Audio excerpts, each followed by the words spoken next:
Hello everyone. आज के इस वीडियो में आपका स्वागत है। इस वीडियो में हम बात करते हैं स्वॉर्ड कार्ड के बारे में।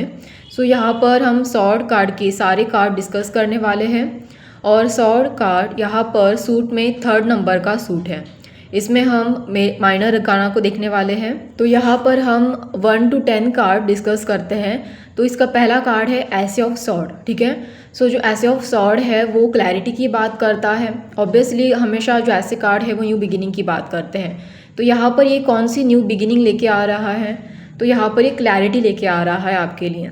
ठीक है। ये इस पूरे मतलब जो सूट है स्वॉर्ड का सूट, पूरे सूट में ये बहुत पॉजिटिव कार्ड है। क्योंकि आप देखना बाकी के कार्ड कितने ज़्यादा हैवी एनर्जी वाले कार्ड हैं और पूरा का पूरा स्वॉर्ड सूट बहुत ज़्यादा हैवी एनर्जी वाला होता है। जब भी आपकी रीडिंग में आते हैं तो आप समझ लेना आपके क्लाइंट की रीडिंग बहुत ज़्यादा हैवी है। अगर आपके रीडिंग में ये कार्ड बहुत ज़्यादा अमाउंट में आते हैं और बहुत ज़्यादा हैवी एनर्जी अगर आपको फील होती है तो डेफिनेटली आपको हीलिंग की ज़रूरत है। मतलब आप अपने क्लाइंट की रीडिंग होने के बाद मेडिटेशन करें और अपनी एनर्जी को थोड़ा शांत करें। ठीक है। क्योंकि आपको पता होगा कि रीडिंग करते टाइम एनर्जी थोड़ी डिस्टर्ब होती है। बट फिलहाल के लिए हम यहाँ पर बात करते हैं एस ऑफ स्वॉर्ड की। ये आपको क्लैरिटी देता है। ये कार्ड बहुत पॉजिटिव कार्ड माना जाता है। अगर मतलब ये करियर के लिए हो, रिलेशनशिप के लिए हो, हेल्थ के लिए हो, जिस भी चीज़ के लिए आप क्लैरिटी चाहते हैं ये उसकी क्लैरिटी की बात करता है। मतलब ये आपकी रीडिंग के ऊपर डिपेंड करता है कि आप कौन से क्लैरिटी के बारे में बात कर रहे हो। ठीक है। देखो अभी यहाँ पर जो 2 ऑफ स्वॉर्ड है। ठीक है। सबसे पहली सीरीज़ में देखिए आप, एक इंसान बैठा है टेबल पे, उसके दोनों हाथ में 2 तलवार है और दोनों भी अपोजिट है।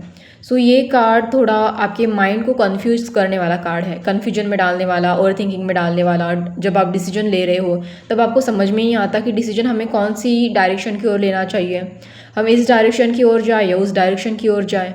तो आपका माइंड हमेशा कन्फ्यूजन में रहता है, इंट्यूशन को आप सुन नहीं पाते। तो ये कार्ड उस चीज़ की बात कर रहा है।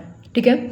अभी 3rd नंबर के कार्ड पे आते हैं जहाँ पर हार्ट ब्रेक का कार्ड है। ठीक है। हार्ट में 3 तलवारें घुसी हुई है।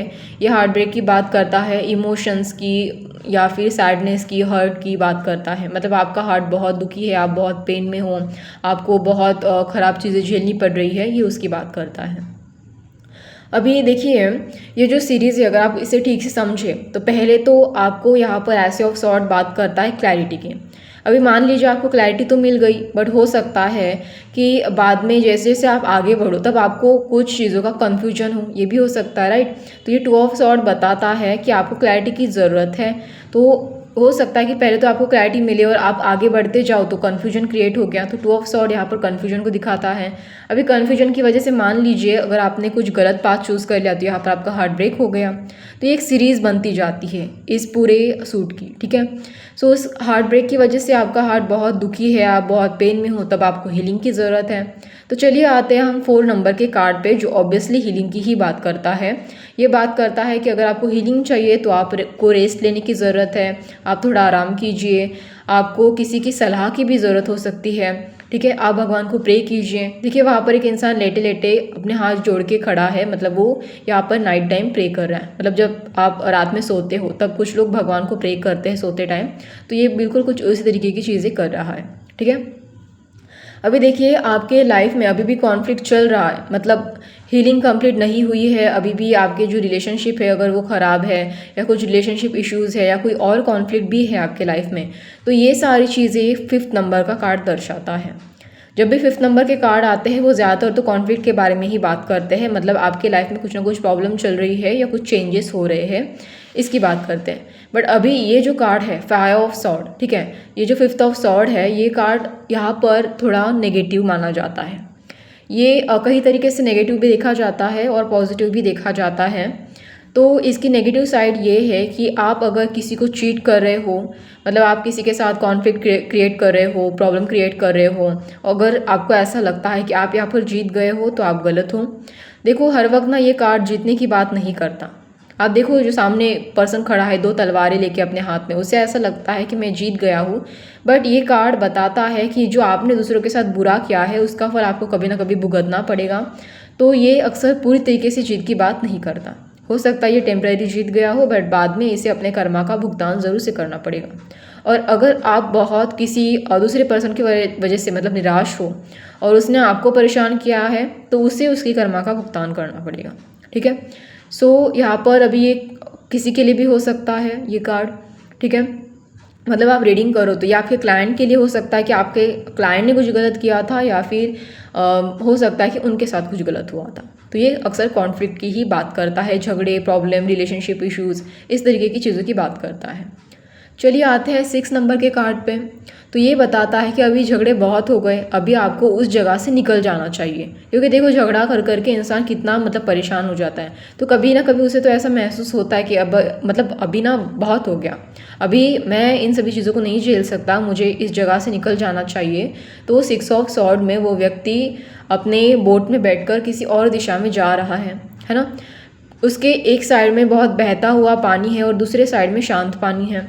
तो किसी को अपने साथ भी लेके जा रहा है, हो सकता है उस इंसान ने भी उसके साथ ये सारी चीज़ें फेस की हों। ठीक है, तो वो मतलब अपनी वो जो पुरानी प्रॉब्लम है उसे छोड़कर शांत दिशा में जाना चाहता है, इसीलिए वो यहाँ पर ट्रांजिशन का कार्ड माना जाता है। मतलब आप अपनी जगह बदल रहे हो या पीछे की चीज़ों को लेट गो कर रहे हो या किसी नई जगह जाना चाहते हो, तो अक्सर ये ट्रैवलिंग की बात भी करता है। ठीक है, सो यहाँ पर उसके बाद आता है 7 नंबर का कार्ड। तो ये अक्सर सेल्फ डाउट के बारे में बात करता है, चोरी के बारे में बात करता है, मतलब कुछ छुपाने के बारे में बात करता है, स्ट्रैटेजी के बारे में बात करता है। तो देखो अभी जिस पर्सन ने आपके साथ बुरा किया था, हो सकता है कि वो अपनी गलतियां छुपाने की कोशिश कर रहा है, कुछ स्ट्रैटेजी रख रहा है अपनी इमेज को बचाने के लिए।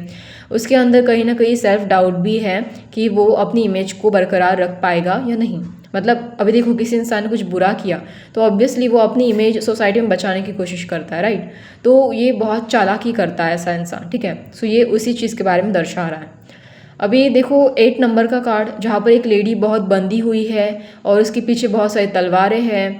तो वो ऐसा फील कर रही है कि वो अभी इस प्रॉब्लम से निकल ही नहीं सकती। मतलब यहाँ पर कोई तो ऐसा नेगेटिव पर्सन है जिसने अपने आप को बहुत बांध के रखा है, बहुत परेशानी झेल रहा है वो। बट ये परेशानी ज़रूरी नहीं है कि बाहर की तरफ से ही हो। अक्सर ये कार्ड बताता है कि परेशानी आपके अंदर है, अंदर मतलब आपके माइंड में है। आपने खुद ही अपने आप को बांध के रखा है। अगर आप चाहते हो तो आपके पास इतनी स्ट्रेंथ है कि आप अपने आप को उस प्रॉब्लम से बाहर निकालो। क्योंकि देखो उसके हाथ बंधे हुए हैं, वो बंधे हुई है, बट उसके पैर तो नहीं बंधे हुए हैं ना, उसके पैर फ्री है। अगर वो चाहती है तो अपने आप को छुड़ा सकती है, कोशिश कर सकती है कि वो वहाँ से बाहर आ जाए। ठीक है, तो ये आपके ऊपर डिपेंड करता है कि आप अपने आप को किस तरीके से उस नेगेटिव थॉट्स को रिमूव करके एक पॉजिटिव नज़रिए की तरफ बढ़ सकते हो। ओके, अभी बात करते हैं 9 ऑफ सॉर्ड की, जहाँ पर एक इंसान मतलब ऐसा लग रहा है कि वो किसी चीज़ से बहुत ज़्यादा परेशान है, डिप्रेस है। उसके पीछे बहुत सारे तलवारें हैं, हॉरिजॉन्टल तरीके से लगाई हुई है, देखिए। और वो कार्ड में जो बैकग्राउंड है वो काफ़ी ज़्यादा अंधेरे से भरा हुआ है। तो यानी कि वो पर्सन जो है वो रात में सो नहीं पा रहा, बहुत स्ट्रेस में है, डिप्रेशन में है। तो ऑब्वियसली वो स्ट्रेस एंड डिप्रेशन में ज़रूर होगा, क्योंकि उसके पहले का कार्ड आप देखें, वो जो औरत थी या वो जो इंसान था वो बहुत ही नेगेटिविटी में भरा पड़ा था। मतलब नेगेटिविटी में पूरा डूब चुका था, अपने आप को उसने बांध के रखा था नेगेटिविटी में। तो धीरे धीरे क्या होता है, आप जितना अपने आप को नेगेटिविटी में बांध के रखते हो या उसमें डूब जाते हो, तो धीरे धीरे आपकी जो नींद होती है वो ख़राब होने लगती है। आप डिप्रेशन में जाते हो, स्ट्रेस में, एंजाइटी में जाते हो, फियर में जाते हो, या बार बार उन्हीं सारी चीज़ों को याद करते रहते हो, नेगेटिविटी से भर जाते हो। तो इसी तरीके की हालत होती है इंसान की। ठीक है, सो ये कार्ड उसी चीज़ को दर्शा रहा है। और बाद में कभी ना कभी एक ऐसा पॉइंट आता है कि फाइनली सभी चीज़ों का एंड हो जाता है। आप बहुत ही ज़्यादा ख़राब चीज़ों से निकल रहे होते हो, बहुत ख़राब सिचुएशन से निकल रहे होते हो। तो वो जो चीज़ है वो आगे बढ़कर किस तरीके से एक रूप ले लेती है, तो वो रूप ले लेती है 10 ऑफ सॉर्ड की तरह। ठीक है, वो इंसान देखिए आप पूरी तरीके से लेटा हुआ है, उसके पूरे बॉडी में तलवारें घुसी हुई हैं और फिर भी वो एक होप में है। ठीक है, मतलब उसके हैंड में कुछ सिग्नेचर भी दिखाई दे रहा होगा आपको। तो यहाँ पर वो इंसान एक्चुअली मतलब ये कार्ड दिखाता है कि उसके पास ना बहुत प्रॉब्लम है। वो उसने पास्ट में मतलब बहुत ज़्यादा ट्रामा झेला है, बहुत ज़्यादा वाउंड झेले हैं, बहुत ज़्यादा नेगेटिविटी का सामना किया है, रातों की नींद उसकी हराम हुई थी। फिर भी अभी वो बाहर निकलना चाहता है उस सिचुएशन से, अपने आप को बाहर निकलवाना चाहता है। उसके पास एक होप भी है कि चलो अभी सारी की सारी सिचुएशन ख़राब थी जो इससे पहले उसने देखी थी, या शायद वो देख भी रहा है करंट सिचुएशन में, बट उसके पास एक होप भी है कि वो एक अपनी लाइफ में नई शुरुआत करना चाहता है। ठीक है, मतलब देखो, यहाँ पर ज़रूरी नहीं है कि क्लाइंट के लाइफ में नई शुरुआत हो रही है। ये कार्ड नई शुरुआत को नहीं बता रहा, बट ये बता रहा है कि क्लाइंट के अंदर अभी भी होप बचा है उस ख़राब सिचुएशन से बाहर निकलने का, क्योंकि अभी भी वो शायद उस ख़राब सिचुएशन को फेस कर रहा है। ठीक है, तो ये कार्ड एक्चुअली बताता है कि मतलब कोई नहीं जानता, किसी को नहीं पता, इवन उस क्लाइंट को भी नहीं पता कि पता नहीं कितना टाइम लगेगा उस सिचुएशन से बाहर निकलने के लिए, या उसे अभी मतलब क्या क्या फेस करना है। बट उसके पास बस एक होप है कि वो चाहता है कि उस सिचुएशन से वो बाहर निकले। ठीक है, सो ये कार्ड ये चीज़ को दर्शाता है।